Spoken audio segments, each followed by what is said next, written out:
Hello, it's AlinaGG, and I have a very special guest for you today. I have Megan Gibson from Freed to Be You. Welcome aboard. Hi, thanks for having me. Pleasure.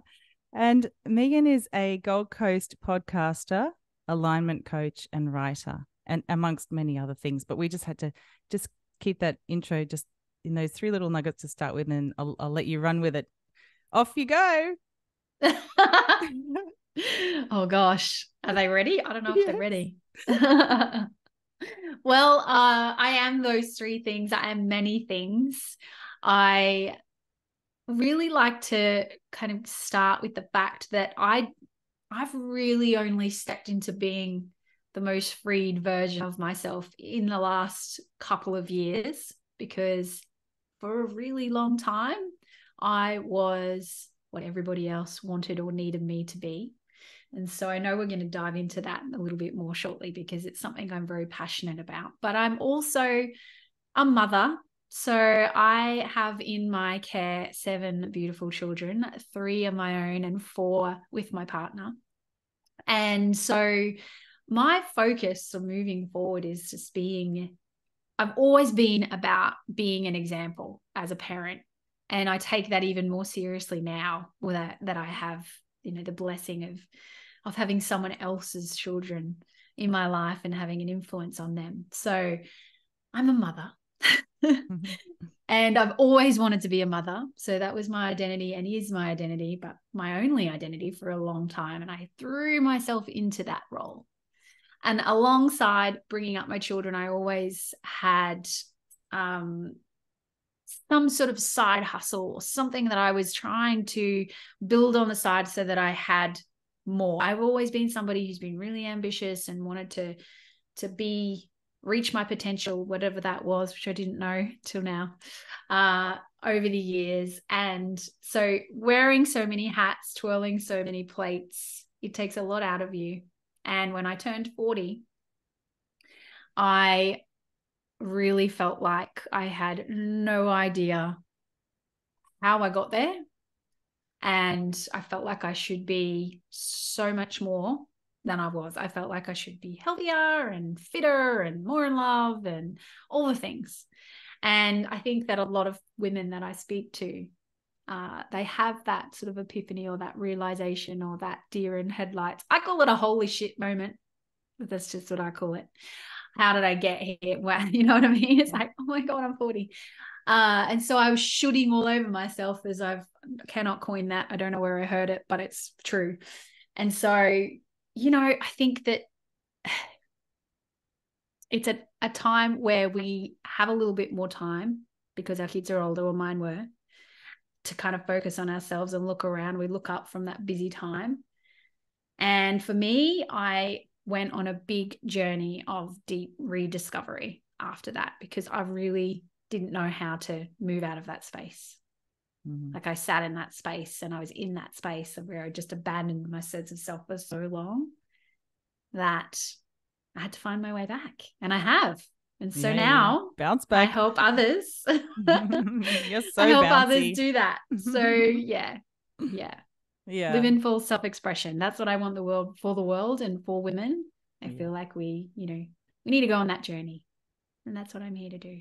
Well, that's beautiful. Thank you for sharing that story with me and of your journey and what I guess prompted you to do this work and take it to the next level like you are doing. And I know you've had other businesses that you've created and a marketing business amongst other things. And we were because we've been having quite a few chats, haven't we, the last week or two, and you were speaking about what really lights you up, and I feel like this work you're doing now, your podcast, Free to Be You, awesome. I was listening to that all day yesterday. Totally recommend that for everyone listening to tap into that. Thank you. And yeah, so it's beautiful. Like you're very natural, you're very authentic, and that can be so powerful, right? It's just being real and going, well, this is what I've experienced, and then professionally as well, with all the work you've done and the study and over the years, and then bringing all that together, it feels very powerful and very accessible as well.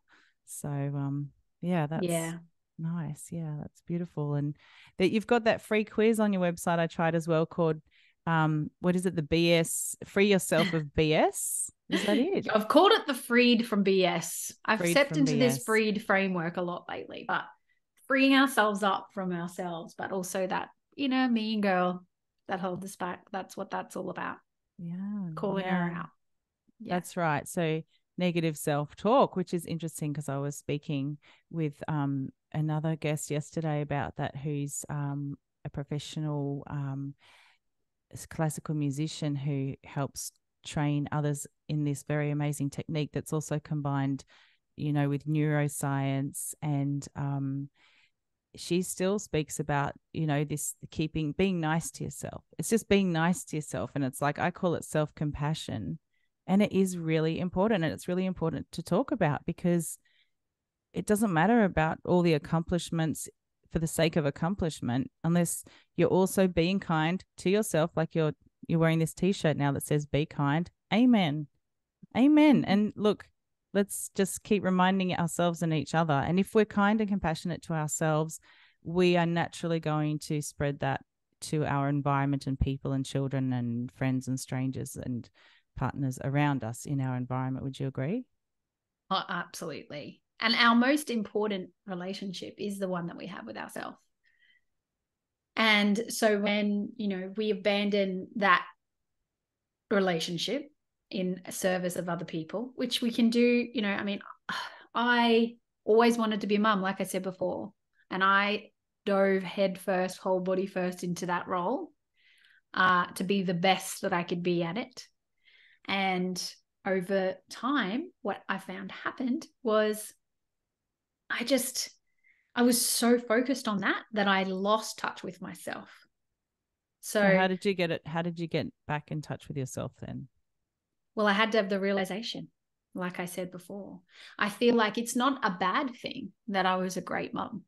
It's not a negative thing that we put ourselves to the side in order to take care of our children and our partners and have the best family that we can. What I find happens is it's dusting off the dreams and the things that we put on the shelf, to do that, and figuring out whether those things are still actually you. Because what happens is you go on this journey as a mum, and we go on this journey in the first half of our life, figuring ourselves out. We're not really doing it consciously, although I feel like that's a lot more present these days with the online world that we live in. There's a lot more content, and I feel like the younger generation coming behind us are a lot more self-aware than we were for various reasons. But we go on that journey of bringing in that first half of our life, and then we get to this place where, like, I don't even know who I am anymore, because I've been so many other things for other people that now I have to actually go back and try and remember the things that I wanted. But then in terms of identity, it's like, well, are those things even me? Because we learn and we gain, and so much wisdom comes out of being a parent or going on that first half of that journey, that's all valid as well. And so that new rediscovery process of that new identity and who you are now is because of all of that. I think that's really, really important. And that's where we can get back in touch with ourselves. And for me, to answer your question, which I've realized I'm not really answering it, I'm going to reframing it. To answer your question, what I had to do was actually go back and reframe some of the things that happened that I perhaps wasn't proud of or overlooked or didn't think was a big deal. Or, do you know what I mean? Like those things, those experiences that we have in our life, there's so much value in them, whether they're good or bad. So going back and rediscovering the value and the wisdom that I gained that I wasn't aware of, making those things front of mind, those things that are meaningful to me now because of everything I've been through, so that I can be more intentional and align with the things that I want to see more of, which of course is going to be the things that are important. So we need to uncover it. So it's a discovery process. So the way I came back to that relationship with myself is to focus on it. First and foremost is to focus on it. Yeah. Acknowledge it. Focus, acknowledge, bring your awareness to. Great. Yeah. Yeah. It's powerful. Yeah, because it's almost like, from my experience in motherhood, I actually came to this a lot earlier when my firstborn was 2 or 3. No, she would have been 3, and then the baby was like 7.5 months, and I went overseas to Las Vegas for a conference, and so then I had to stop breastfeeding as well, and like, but I remember feeling I remember, feeling quite like I had lost that sense of self. And honestly, I felt like I was about to slip into depression if I didn't do something different. I'll be really honest. Yeah. I was worried about myself and my mental health. And I've never said this like this out loud, but it was business related, but then a bit of travel and just, and then you're in a new setting, you're by yourself. And I remember I hadn't been away by myself for so long. And I kind of like, who am I? What do I like? What do I want to eat? And like just tuning into those basic needs as well was kind of a real trip. And then, because it really, I guess it can change people in different ways, becoming a parent and or sometimes the same ways, but it can be quite a unique journey because you've got every combination of each child and parent as well. And like if you're reading books and blogs and advice about parenting, that's generalized, you may as well burn it because it's like, you got to trust your intuition at the end of the day with parenting. That is like my strongest philosophy around parenting is trust your intuition, trust your gut, and then embodiment of like leadership. So lead by example. So, I remember one of my mentors said to me, a kid won't eat an apple if you tell them to eat an apple. They'll eat one if you eat it in front of them or something. I know it doesn't always work, Yeah. but you get the theory of it, Yeah. Yeah. So, Yeah. Absolutely. Absolutely. yeah. And so I think the thing that's different perhaps in my journey, and the reason I choose to do the work that I do now, is because I really didn't understand or know how much I actually did abandon myself. So that's not everyone's journey. That's my journey. We definitely lose our sense of self in order to become the parent and step into that new role and identity. But for me, it was so much more than that. And I was not aware of it. So it wasn't until I was older and I was trying to answer the question about like, well, if I'm not happy, then what do I want then? Like if this isn't what I want and I'm not happy here, then what do I want? And I couldn't answer that question without doing the work that I've done because I literally had no idea. And so then I was like, well, why can't I answer that? So it's this unraveling that I started to talk about before. It's like, well, if I don't want this, then what do I want? I don't know what I want. Why don't I know what I want? Why can't I answer that question? Those are common things that I find with women that I work with. And we think we should know. And some people do. But I had trouble answering that. And the reason is because I really hadn't been being authentic or being me for a really long time. I grew up as somebody who lived inside of a story. And again, this is not a story I was aware of until more recently, but lived inside this story of never feeling like I was enough for the people around me. Now, everyone has their own version of not being good enough or not being enough, but mine was so deeply seated in a childhood experience that I had to do a lot of work to uncover what that was about and why it affected me in my relationships the way that it did. So how it showed up was I would try so hard to please the adults in my life when I was a child. I wanted to be responsible for their happiness. I wanted them to be happy with me. I also wanted them to be happy because they weren't. There was a lot of unhappiness around me. And so I would try to make them happy. I would try to be good. I was the ultimate good girl. And that identity that I chose for myself or stepped into or believed, whatever way you want to look at it, all the above, carried forth into all of my relationships after that. So I was married very young. I met my husband, or my ex-husband now, but I met him when I was 15. We got together the week I turned 16, and we were married I was married at 23. built a house at 19. Like, I got on the treadmill of life very, very young.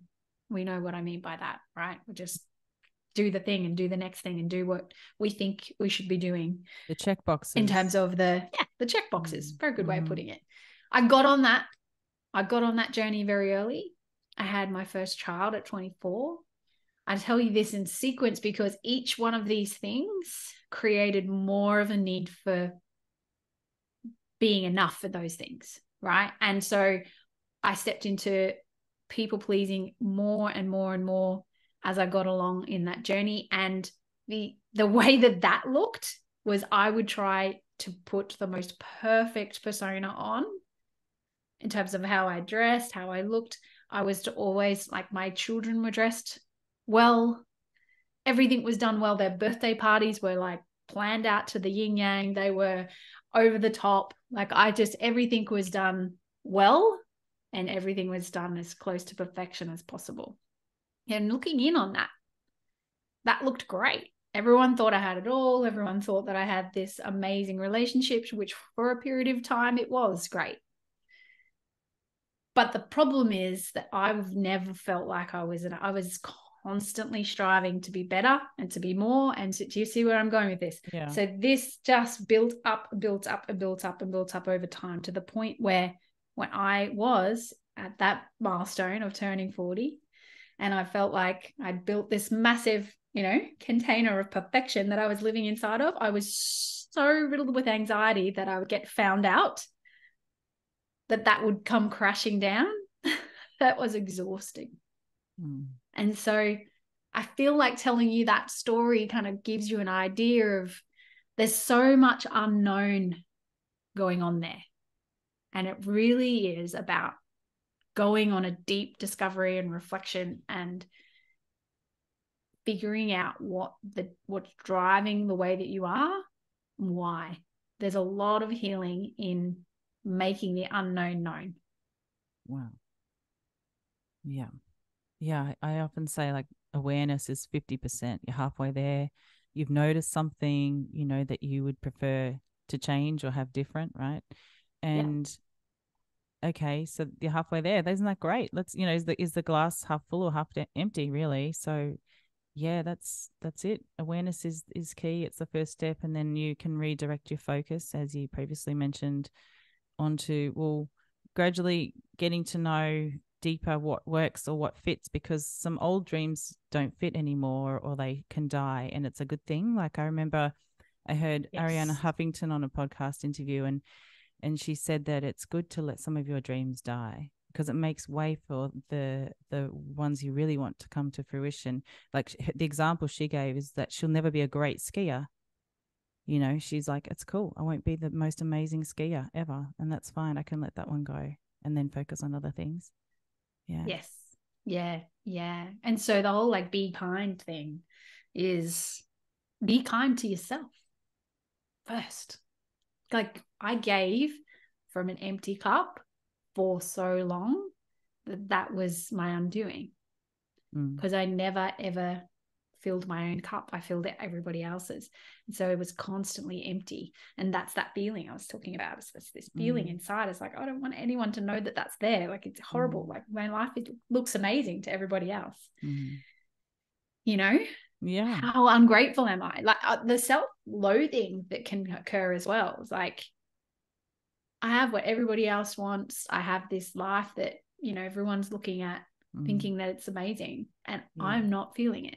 Yeah, I'm the only one not feeling it. Do you almost feel like you're beating yourself up for being ungrateful or something as well in that situation?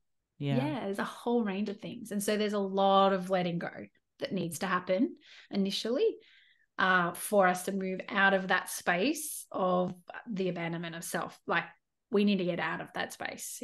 We got to jump in. And it's terrifying because we do have to face all of those things about ourselves that we don't like or that we've been unhappy with. And then we need to move through them and let them go. Yes. And also, people around us probably won't like it when we start to change and ask for our needs to be met and step into our power and showing up differently. then it actually can piss some people off. And that's a great part of the process that you have to embrace, because otherwise we're just keeping everyone else happy again. And that's the people pleasing cycle. And it's like Oh, yeah. there's no need for any like malice or fear or stomping of feet, but it's more about like, whose life is it? It's, if everything you're doing is for the highest good of all, then it's not going to do any harm anyway. It's just about you following your truth and getting in touch with that. But it can understand like people's worlds, it's like so tightly held together in this structure, and then when it falls apart, transitions can be painful, they can be challenging, like in birth, like in life, like in every great transition that we go through, in health, business, financially, family. Yeah, you're right. And there was there was an unraveling of a few relationships. My marriage was one of them. The elephant in the room. I've said ex-husband already, but I mean, we're in a good place. It's not, that was like a horrible ending. It was just an ending. It was just something that naturally was not the same when all of that came out. And I then had to step into that space of like, okay, I need to figure out who I am, and I need to start being that. I need to start speaking up and having boundaries around the things that I'm not happy with, and stating your needs, stating your desires when you have not done that your entire life. It's hard. You don't always do it well either. Mm-hmm. And so, there's a time that you go through, a transition that you go through, you're 100% correct, where some people are going to hold you and support you and love you for doing it, and you give them permission to do the same. And then some people are going to want you to be the way that you were because that was easier for them. Yep. And they're not wrong for that either. Just to be clear, they're not wrong for that. They're just not ready to do that work. And so for us as the person stepping into, we need to keep choosing you. I would always say that, like, keep choosing you, because when you do that, you're going to move towards the things that are going to be more in alignment with that every single day. Every single choice you make, if you choose you first, it doesn't mean you abandon everyone else. Just to be clear, we don't. We do that in a really loving, kind way, but we need to learn how to put ourselves first. We need to choose ourselves, and we're going to create alignment by doing that. And some of those people will still align with you, with the new you, or the real you rather, and some won't, and that's okay. Yeah, that's just a natural part of the process. And everyone is on their own journey, doing work in their own way, and and people are in your life for a reason, a season, or a lifetime. And then relationships can change, and as we change, right? And especially in a marriage, you either grow together or you grow apart. So which is it? Because nothing stays the same, including relationships.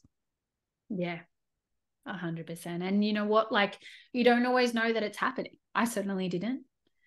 We're just so in it. When you're in it, you can't see it. It's not until you step out of it, or step out of the cycle, or whatever it is, before you can see it differently and then address it. And so, yeah, you're right. Like, that growth is either goes in one of two directions. And it can be slightly off for a long time.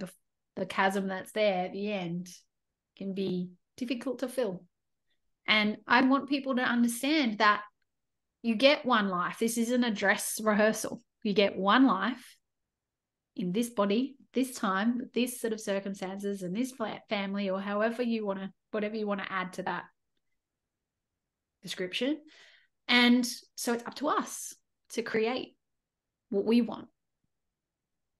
And that took me a really long time to get to that place, after only ever being focused on what other people wanted. Very clear. I think because you went through it in such an intense way over such a long period of time, you're able to articulate that transition and that transformation, and then you've lived it. So, it's awesome. You can help provide guidance for others who are going through that themselves. And that's perfect, really, for them to be able to work with you would be such a great support. Yeah. It's amazing. And I think, the opposite of, to me, the opposite of self-abandonment is self-expression. It's like you abandon the self or express the self. Do you know what I mean? Yeah. And, people can see self-expression as like big and loud and high vibe and whatever. And sometimes I am that. Sometimes I'm not. It's not really what I'm referring to. It's like the fullest expression of who you really are, whatever that is. Wow. That's like, I would say, becoming your higher self. Like, it's like you're sort of connecting more with your deeper layers of truth and who you are and why you're here, and then giving yourself permission to just show up. And then, of course, obstacles come, and they're there to strengthen us and help us grow. Yeah. It's not always pleasant though, is it? Yes. No. Oh my gosh, great. Well, so what are you working on at the moment then? Well, at the moment, I actually work with people one-on-one at the moment. I have done for a long time, over about 8 years now. And what I really want to be able to do is work with more women. So I've started to step into this idea of like, we need people around us who are going to encourage us. We need other women around us who are going to encourage us to keep choosing ourselves. Because what happens is it's easy to step back when we hit up a roadblock, or we have a hard conversation, or you know what I mean? It's easy to step back to where what we know as well. Even if it's uncomfortable and we don't like it, it's still known. The unknown is scary. So working with people or women in particular, who are ready to be in that space and are scared and all the things, and then supporting them in that environment, in that community, to be able to do that work. Whether that work is with me or somebody else, I'd love it to be with me, but I want them to reach a point where they can start to choose themselves, and I want to hold them in that space. So there's a few things I'm working on. None of them are very, very clear, because I'm really in this space of discovery myself around the question you've just asked me, because people need different things at different times. It depends on where you're at in your journey.